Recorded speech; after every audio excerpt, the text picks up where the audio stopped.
મિત્રો, હવે આપણે પ્રકરણ 2 માં સ્વાધ્યાય 2.2 માં પ્રશ્ન નંબર 3 માં આપણે ચર્ચા કરીએ તો કે પ્રશ્ન નંબર 3 માં નીચેની બહુપદીઓ સામે દર્શાવેલ x ની કિંમતો એ આપેલ બહુપદીના શૂન્યો છે કે નહીં તે ચકાસો. એટલે આપણને અહીંયા જે x ની કિંમત આપી છે એ x ની કિંમત x ના સ્થાને મૂકવાની. જો જવાબ શૂન્ય આવે તો શૂન્ય છે અને જો જવાબ શૂન્ય ન આવે તો શૂન્ય નથી. મતલબ કે x ની કિંમત મૂકવાથી જવાબ 0 આવવો જોઈએ.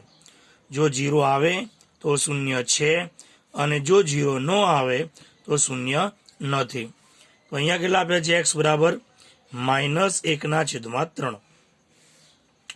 તો આપણે અહીંયા લખીએ p ઓફ જ્યાં x છે ત્યાં -1/3 બરાબર અહીંયા 3 કૌંસમાં -1/3 વત્તા 1. હવે 3 અને -1/3 એ બંને વચ્ચે શું કહેવાય? ગુણાકાર કહેવાય. તો 3 અને 3 જતા રહે તો આપણી પાસે વધ્યું શું અહીંયા? તો કે -1 અને +1. તો -1 વત્તા 1 એટલે કેટલા થઈ જાય? 0. તો અહીંયા જવાબ કેટલો મળ્યો આપણને? કે p ઓફ -1/3 એના બરાબર કેટલા મળ્યા? 0. તો મતલબ એવો થયો અહીંયા તો કે માટે x બરાબર -1/3 એ p ઓફ x નો શૂન્ય છે. જો જવાબ 0 મળે તો શૂન્ય છે અને 0 ન મળે તો શૂન્ય નથી. બીજો પ્રશ્ન છે p ઓફ x બરાબર 5x ઓછા પાઈ. આ શું આપેલું છે? પાઈ. અને એમાં આપણને કિંમત આપી x બરાબર 4/5. તો અહીંયા શું કરીશું? જ્યાં x છે ત્યાં 4/5 મૂકીએ. તો અહીંયા લખીએ p ઓફ 4/5 બરાબર અહીંયા કેટલા છે? 5. આ જે x છે એના સ્થાને મૂકીએ 4/5. અહીંયા કેટલા? તો કે -પાઈ. હવે 5 ગુણ્યા 4 પંચમાંશ એટલે 5 5 દૂર થાય તો આપણી પાસે વધ્યું શું? અહીંયા 4 પાઈ. હવે 4 એક એવી સંખ્યા છે તો કે સમય સંખ્યા અને પાઈ એક એવી સંખ્યા છે તો કે અસમય સંખ્યા. તો સમય સંખ્યા અને અસમય સંખ્યા એ બંનેની બાદબાકી થાય નહીં. સમય અને અસમયની ક્યારે પણ બાદબાકી થાય નહીં. તો એનો મતલબ શું થયો? કે આનો જવાબ નોટ ઇક્વલ ટુ 0. 0 મળતો નથી. તો મતલબ શું થાય આપણી પાસે? તો કે માટે x બરાબર 4/5 એ p ઓફ x નો શૂન્ય નથી. જવાબ 0 મળ્યો નહીં તો એનો મતલબ શું થયો? શૂન્ય નથી. પણ જો જવાબ અહીંયા 0 મળે તો આપણે કહી શકીએ શૂન્ય છે. હવે અહીંયા છે p ઓફ x બરાબર x² - 1. એમાં x બરાબર 1 અને -1 છે. આપણી પાસે બે પ્રશ્નો છે. એમાં પહેલા x બરાબર કોણ છે? 1 માટે. પછી x બરાબર કોણ છે? -1 માટે. તો અહીંયા લખીએ પહેલું x બરાબર 1 માટે. તો અહીંયા કોણ છે? કે p ઓફ x બરાબર આપણી પાસે x² - 1. તો એમાં x ની જગ્યાએ કેટલા મૂકવાના? 1 મૂકવો અહીંયા. તો આપણી પાસે જ્યાં x છે ત્યાં 1 મૂકે તો p ઓફ 1 બરાબર અહીંયા 1 એનો વર્ગ -1. હવે 1 નો વર્ગ એટલે 1 ની 2 ઘાત. 1 ગુણ્યા 1 કેટલા થાય? 1 જ થાય. -1. હવે 1 માંથી 1 જાય તો 0. તો મતલબ શું થયો અહીંયા? કે x બરાબર 1 એ p ઓફ x નો અવયવ અથવા તો શૂન્ય છે. શું છે? એનો શૂન્ય છે. એવી જ રીતે હવે કોણ આવ્યું?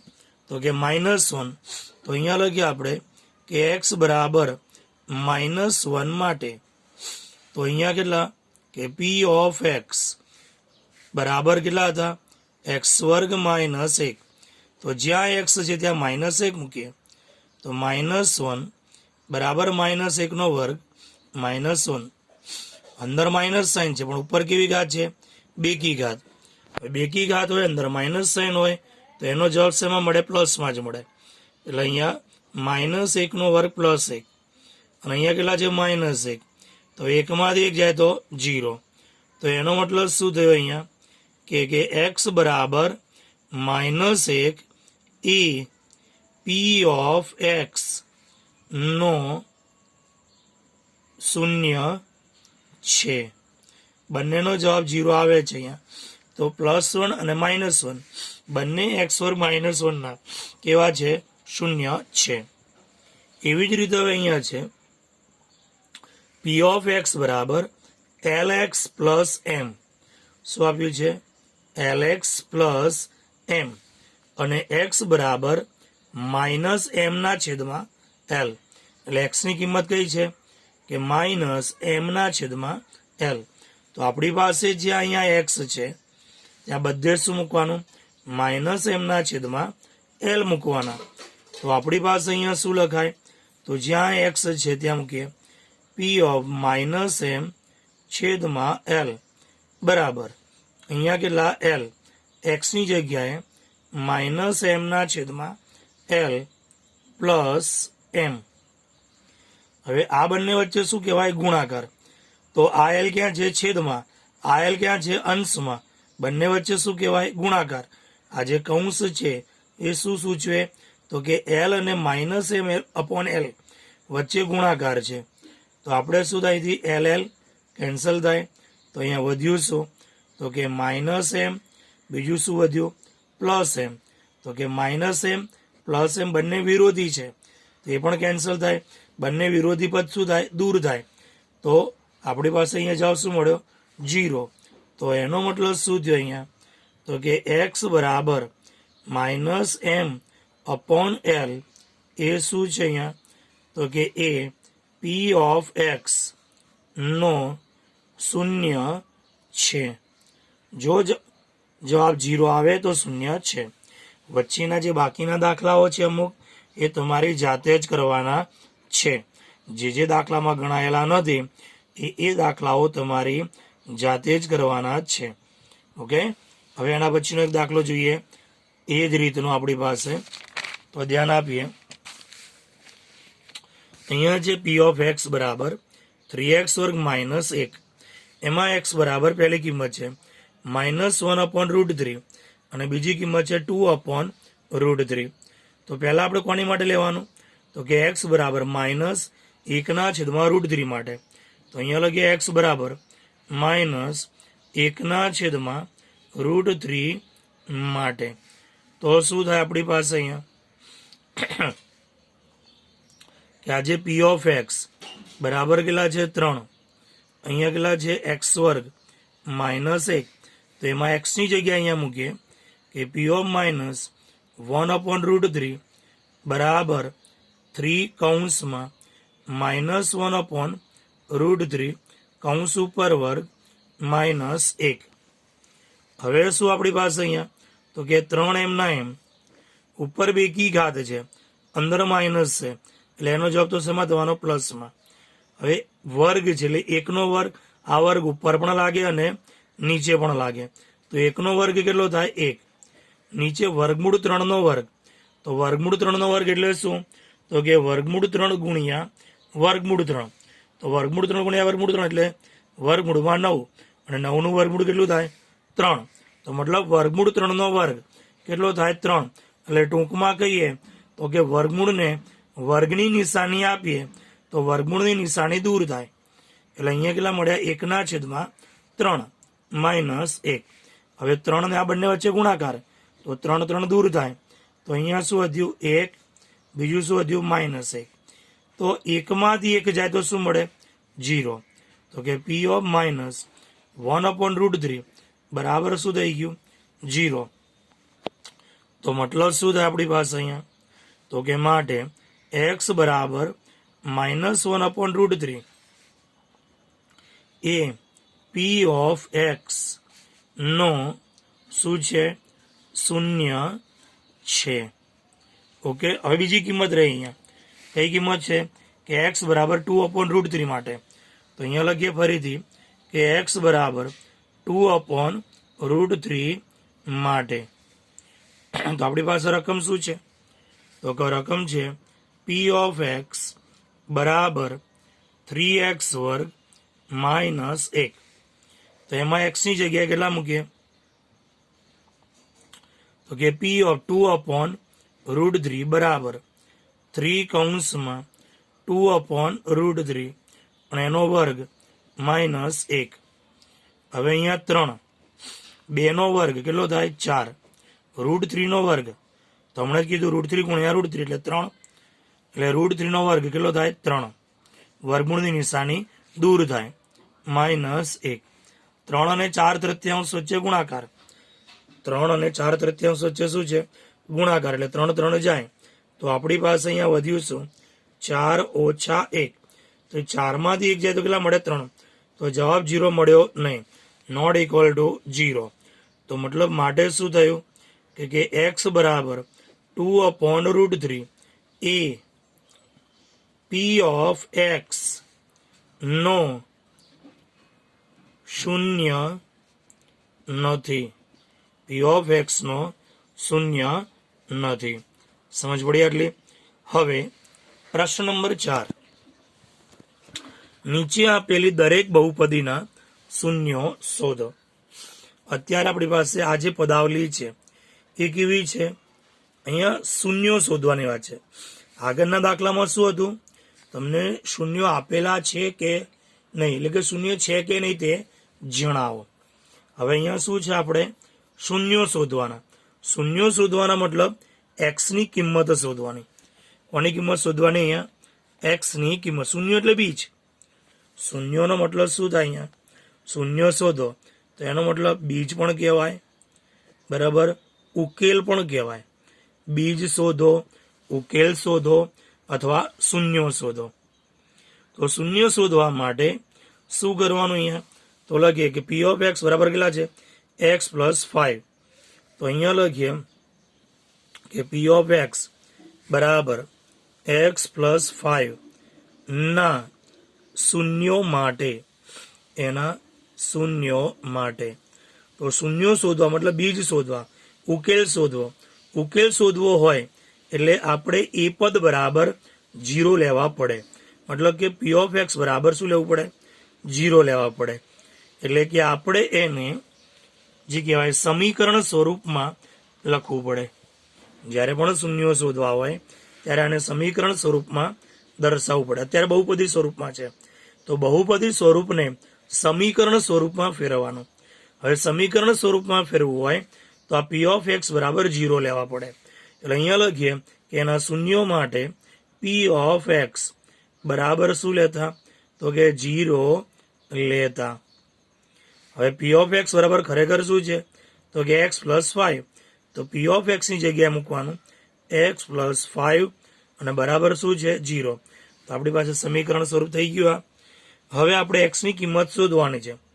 તો x ની સાથે જે સરવાળામાં હોય, બરાબર, એ જમણી બાજુ જાય તો બાદબાકીમાં આવે, બરાબર, અને જો ગુણાકારમાં હોય તો ભાગાકાર થાય. તો આપણી પાસે અહીંયા x + 5 છે તો અહીંથી શું થાય? +5 જમણી બાજુ જાય એટલે નિશાની બદલાય. તો કે x બરાબર શું લખાય? તો કે 0. +5 જમણી બાજુ જાય એટલે કેવા થઈ જાય? -5. એટલે કે 0 - 5. તો 0 માંથી 5 જાય તો કેટલા મળે આપણને? તો કે -5 જ મળે. તો કે આપણી પાસે શૂન્યો કોણ થયો? અહીંયા આપણે શું કીધું? તો બહુપદીના શૂન્યો શોધો. તો બહુપદીના શૂન્યો કોણ થયા? x બરાબર -5. એવી જ રીતે બીજો પ્રશ્ન છે કે p ઓફ x બરાબર કેટલા છે? 2x + 5. આમાં પણ જે દાખલા નથી ગણાયા એ દાખલા તમારે જાતે જ કરવાના છે. વચ્ચે વચ્ચે અમુક દાખલા તમને અત્યારે ગણાવું છું અહીંયા. તો અહીંયા લખીશું આવું આપણે કે p ઓફ x બરાબર 2x પ્લસ 5 ના શૂન્યો માટે એના શૂન્યો માટે તો શું થાય આપણી પાસે અહીંયા તો કે પી ઓફ એક્સ બરાબર શૂન્ય લેતા આ યાદ રાખવાનું કે જ્યારે પણ શૂન્યો શોધવાની વાત આવે ત્યારે પી ઓફ એક્સ બરાબર શું લેવાનું 0. આવા દાખલા 10માં પણ આવશે પણ એ દ્વિઘાત બહુપદી માટે હશે ત્રિઘાત બહુપદી માટે હશે. અત્યારે આપણી પાસે કોની માટે છે આને કઈ બહુપદી કહેવાય તો કે સુરેખ બહુપદી કહેવાય બરાબર. એક્સનો એક ઘાત છે એટલે સુરેખ બહુપદી કહેવાય. તો હવે એમાં પણ કરવાનું તો નિયમ તો આ પહેલો નિયમ શું કે પી ઓફ એક્સ બરાબર 0 લેતા આ એનો પહેલો નિયમ. હવે પી ઓફ એક્સ બરાબર છે કેટલા અહીંયા તો કે આપણી પાસે છે અહીંયા 2x પ્લસ 5 અને બરાબર અહીંયા કેટલા 0. હવે આપણે કીધું એ પ્રમાણે એક્સ શોધવાનો છે તો એક્સ શોધવાનો હોય તો એની સાથે જે સરવાળામાં હોય તે જમણી બાજુ બાદબાકીમાં જાય, જે ગુણાકારમાં હોય તે ભાગાકારમાં જાય. તો પહેલા સરવાળાને દૂર કરો અહીંથી તો +5 છે એને જમણી બાજુ લઈ જાઓ તો કેવા થઈ જાય માઇનસ. તો મતલબ કે 2x બરાબર +5 જમણી બાજુ આવે એટલે કેવા થઈ ગયા -5. હવે આપણી પાસે x શોધવાનો છે તો 2 અને x વચ્ચે શું કહેવાય ગુણાકાર કહેવાય. તો ગુણાકાર હોય તો ક્યાં જાય ભાગાકારમાં. મતલબ કે આ 2 ક્યાં આવશે -5 ના છેદમાં. તો અહીંયા શું લખાય તો કે x બરાબર -5 ના છેદમાં કેટલા લખાય 2. એટલે આપણી પાસે આ શું થઈ ગયો એનો જવાબ મળી ગયો. આને કહેવાય પી ઓફ એક્સ નું શૂન્ય. હવે એના પછીનો પ્રશ્ન છે ધ્યાન આપીએ. અહીંયા છે પી ઓફ એક્સ બરાબર કેટલા છે 3x - 2. તો અહીંયા લખીશું આપણે એની જેમ જ આગળ ગણાવી રીતે કે પી ઓફ એક્સ બરાબર 3x - 2 ના શૂન્ય માટે તો શું કરવાનું અહીંયા તો કે આપણે કીધું એ પ્રમાણે પી ઓફ એક્સ બરાબર 0 લેતા તો પી ઓફ એક્સની જગ્યાએ 0 મૂકો તો અહીંયા શું લખાય આની જગ્યાએ 0 તો કે 0 બરાબર 3x - 2. હવે શું અહીંયા તમે આવું બી લખી શકો 0 બરાબર 3x - 2 બરાબર, અથવા તો પી ઓફ આમ બી લખી શકો કે 3x - 2 બરાબર 0. બેમાંથી તમે ગમે તે લખ્યું હોય કોઈ ખોટું પડે નહીં બરાબર. હવે શું અહીંયા કે -2 એને આ બાજુ લાવો એટલે કેવા થઈ જાય પ્લસ. અહીંયા બી -2 આ બાજુ લઈ આવો કેવા થઈ જાય પ્લસ. તો આપણી પાસે શું લખાય +2 બરાબર 3x. 3 અને x વચ્ચે શું છે ગુણાકાર તો 3 ક્યાં જાય ભાગાકારમાં 2 ના છેદમાં. તો મતલબ કે 2/3 બરાબર x. તો મતલબ શું થઈ ગયું આપણી પાસે કે x બરાબર 2/3. એમાં કોઈ નિશાની ના બદલાય 2/3 બરાબર x લખો કે x બરાબર 2/3 લખો એમાં કોઈ પણ જાતની નિશાની બદલાય નહીં. હવે અહીંયા છે એના પછીનો પ્રશ્ન કે પી ઓફ એક્સ બરાબર કેટલા છે 3x. તો અહીંયા લખીએ આપણે કે પી ઓફ એક્સ બરાબર 3x ના શૂન્યો માટે. તો એના શૂન્યો માટે શું લખીશું અહીંયા તો કે પી ઓફ એક્સ બરાબર 0 લેતા. તો આપણી પાસે એનો મતલબ શું થયો અહીંયા તો કે માટે 3x બરાબર 0. હવે 3 અને x વચ્ચે શું છે ગુણાકાર એટલે 3 ક્યાં જાય સીધો ભાગાકારમાં. તો એનો મતલબ શું થાય અહીંયા તો કે x બરાબર 0/3. અંશમાં 0 હોય છેદમાં ભલે ગમે તે પદ હોય પણ એ આખા બરાબર તો શું લખાય 0 જ થાય. તો મતલબ કે x બરાબર 0. 0/3 કહો 0/15 કહો 0/50 કહો પણ એનો જવાબ આવે તો શું 0 જ આવે. હવે એવી જ રીતે બીજી એક રકમ છે કે પી ઓફ એક્સ બરાબર ax જ્યાં a does not equal to 0. હવે a does not equal to 0 એનો મતલબ શું થયો કે એની કિંમત શૂન્ય મળે નહીં. અહીંયા એ અચળ પદ છે. એ કોણ છે અચળ પદ કહેવાય અને આપણે કિંમત કોની શોધવાની એક્સની. જો તમને એમ કીધું હોત કે પી ઓફ એ બરાબર એ એક્સ, તો આમાં અચળ પદ કોણ થાય વિચારો મને કહો. તો આમાં અચળ પદ બને એક્સ અને બહુપદી શેમાં બની એમાં. તો અહીંયા તમારે કોની કિંમત શોધવી પડે? એની કિંમત શોધવી પડે. જ્યારે આમાં રકમ એક્સમાં છે, પી ઓફ એક્સ છે, તો અહીંયા આપણે કોની કિંમત શોધવાની? એક્સની. અહીંયા પી ઓફ એ છે, તો અહીંયા કોની કિંમત શોધવાની? એની કિંમત શોધવાની.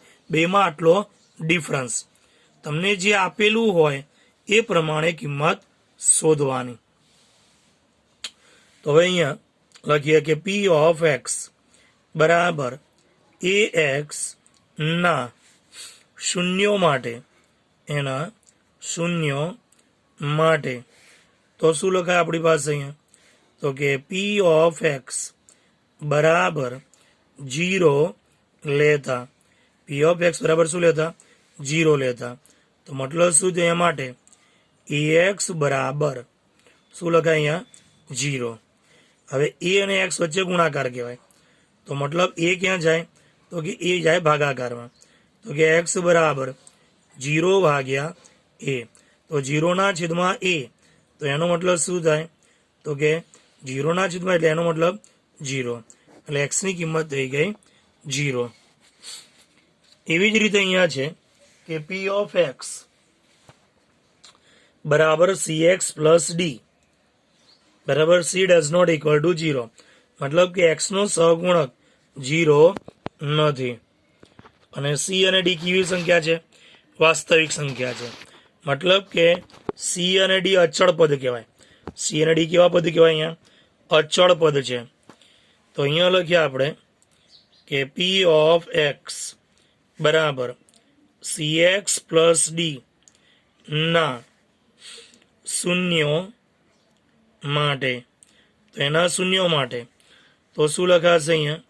તો કે માટે પી ઓફ એક્સ બરાબર 0 લેતા. તો શું થાય આપણી પાસે? તો એનો મતલબ થયો કે સી એક્સ પ્લસ ડી બરાબર 0. આપણે એક્સ શોધવાનો છે, તો એક્સની સાથે જે સરવાળામાં છે એ જમણી બાજુ જાય એટલે કેવા થઈ જાય? માઇનસ. તો મતલબ અહીંયા શું લખાય? સી એક્સ બરાબર માઇનસ ડી. હવે સી અને એક્સ વચ્ચે શું છે? ગુણાકાર છે. તો એનો મતલબ શું થયો અહીંયા? તો કે એક્સ બરાબર સી ક્યાં જશે? ભાગાકારમાં. તો કે માઇનસ ડી ના છેદમાં સી ક્યાં આવ્યો? ભાગાકારમાં. તો આપણી પાસેનો જવાબ થયો એક્સ બરાબર માઇનસ ડી ના છેદમાં સી. બરાબર.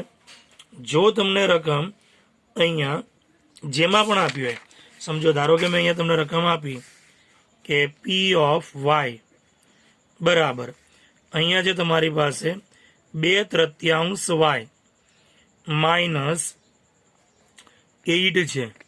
હવે આના શૂન્ય શોધવા છે. બરાબર. તો આપણે અહીંયા લખીએ કે પી ઓફ વાય બરાબર 2/3 વાય માઇનસ 8 ના શૂન્યો માટે, એના શૂન્યો માટે. તો શું કરવાનું આપણે? તો કે પી ઓફ વાય બરાબર 0 લેતા. પી ઓફ વાય બરાબર શું લેતા? 0 લેતા. તો મતલબ શું થયો અહીંયા? તો કે માટે 2/3 વાય માઇનસ 8 બરાબર 0. હવે માઇનસ 8 છે એ જમણી બાજુ જાય એટલે કેવા થઈ જાય? પ્લસ થઈ જાય. તો અહીંયા શું લખાય? 2/3 વાય બરાબર પ્લસ 8. હવે આપણે શોધવાનું શું છે અહીંયા? તો કે વાય. તો કે વાય શોધવાનો છે. તો વાયની સાથે જે ગુણાકારમાં છે એ ક્યાં જશે અહીંયા? તો કે ભાગાકારમાં. બગડો 8ના છેદમાં આવે. જ્યારે જે ભાગાકારમાં છે તો તે ક્યાં જશે? ગુણાકારમાં. એટલે કે 8 ગુણ્યા 3. એટલે 3 ઉપર ગુણાકારમાં જાય, 2 ક્યાં જાય? ભાગાકારમાં. અહીંયા વધ્યું શું? તો કે માત્ર વાય. ખ્યાલ આવી ગયો આટલો? અહીંયા આ જે ભાગાકારમાં છે તે ગુણાકારમાં જશે, ગુણાકારમાં છે તે ભાગાકારમાં આવશે. હવે તમે તારે અહીંયા છેદ ઉડાડી શકો કે 2 ચોક 8. હવે 4 અને 3નો ગુણાકાર તો કે 4 તરી 12. તો મતલબ વાય બરાબર કેટલા મળ્યા? 12 મળ્યા. વાય બરાબર કેટલા મળ્યા? 12. તો આ સાથે આપણે અહીંયા સ્વાધ્યાય 2.2 અહીંયા પૂર્ણ થાય છે।